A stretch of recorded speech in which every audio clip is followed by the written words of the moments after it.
Hey everybody, Aaron here. Welcome back to another anime review. Today we look at Occultic 9, Episode 11. One away from the final, folks. And I won't lie, this show's been getting a lot better recently. Everything is kind of coming to this closure that I'm actually enjoying, and everything that's been shown in the show actually has meaning, which is very interesting because, that was one of my biggest complaints about the show so far from the beginning was everything seemed like just so random at times, and all these characters like they were just randomly put in here. It was very odd to me. And ironically enough, some of the characters that you've seen before, which I'm gonna get into in a couple minutes with this review, but some of the characters that seemed like they had no role at all had a huge role. Like, I mean, namely, for example, look at Super C. She was supposed to be the jokiest character here, and yet she's the most important character here now. Anyways, though, our characters are meeting up to try to figure out exactly just what their plans for the future are, and they're also talking with Super C, who's telling them, hey, this is what's really going on and who she really is and stuff like that. And it's kind of sad in a way where she actually says that she's inhabiting the body of Ryotas, that's what Yuta calls her, but she's inhabiting her body, and at times she can easily switch between both forms. Could switch her to her current form and also her other form, but she's kind of losing herself a little bit in the way that she's still able to process everything, but it's kind of sad in a way. I thought that was kind of depressing when she was talking about that.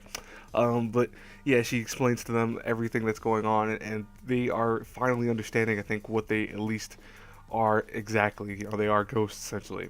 Now, meanwhile, of course, the agency, which we know is the medical group now, are starting to finally move forward, and apparently they are starting to notice Yuta as a big threat. Like, they were worried about him apparently at one point earlier, but now that they see that, he has more, I think, just a presence now, they are starting to worry about him a little more, and they even talk about how they are going to have to kind of deal with him, but they still think that for the most part they have no problems going forward with the plan and stuff like that because they're going to start executing it now, so that's going to be interesting in itself. Now, the FBI agent actually confronts the weird dude that runs the cafe they've always been meeting at, and this is when I thought, like, wow, I can't believe that this guy was important in his own right. Like, I mean, I didn't think he was important at all. She confronts him and she says, "Oh, you see these people, right? Because apparently he's not dead, so of course he can actually see the ghosts, but he claims, quote unquote, he can't. He's like, oh, I don't know who Yuta is."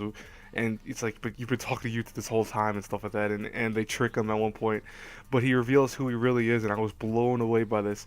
He's the guy who killed everyone last episode. That he has the ability to, exercise the ghost and stuff like that with his, weird little. I forgot what that thing's called. It's like a little fan type thing, but they use it in spiritual lore. But yeah, he's able to exercise them with that, and she warns everyone that, hey, listen, if he touches you with that, you instantly die. And during that, apparently he's also one of the leaders of the Society of the Eight, which is apparently also one of the, I guess, people in charge of this whole kind of new world order type thing, which is kind of creeping me out. I wonder if we're gonna learn more about them at one point. But yeah, everything is essentially death-wise is related to him. So Sarai's father dying was this guy too, also, which is kind of sad in a way.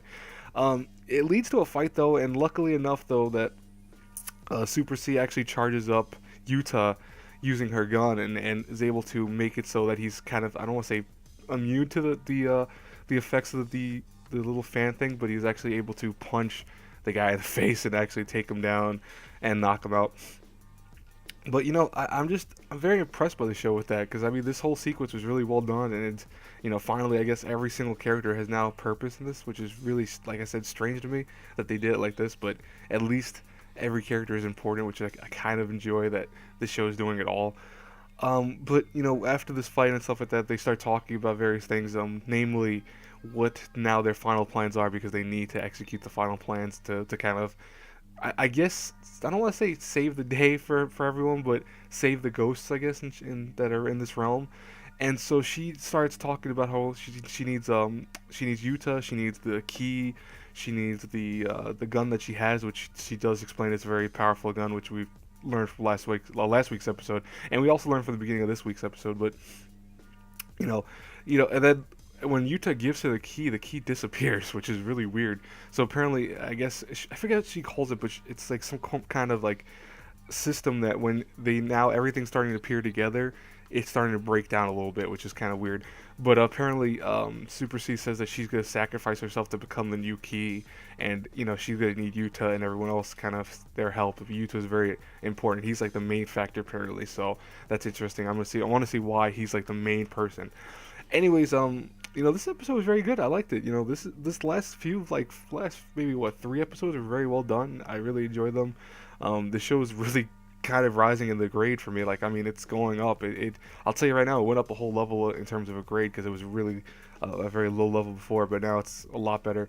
Like I said, I do apologize for this being out, a day late. I hate doing that, but Saturdays I always say are my busy days, and also just in general I had family over, stuff like that. So expect this review out. Also expect March Comes Like a Lion episode 10, I believe. That'll be coming out probably within an hour of this. I'm doing these early. I'll try to kind of warn you guys and tell you guys that they came out, so this way you guys can go view them and see them, stuff like that. But other than that, have a great, blessed day, everyone. I hope you enjoy this review. I will talk to you all later. Bye bye.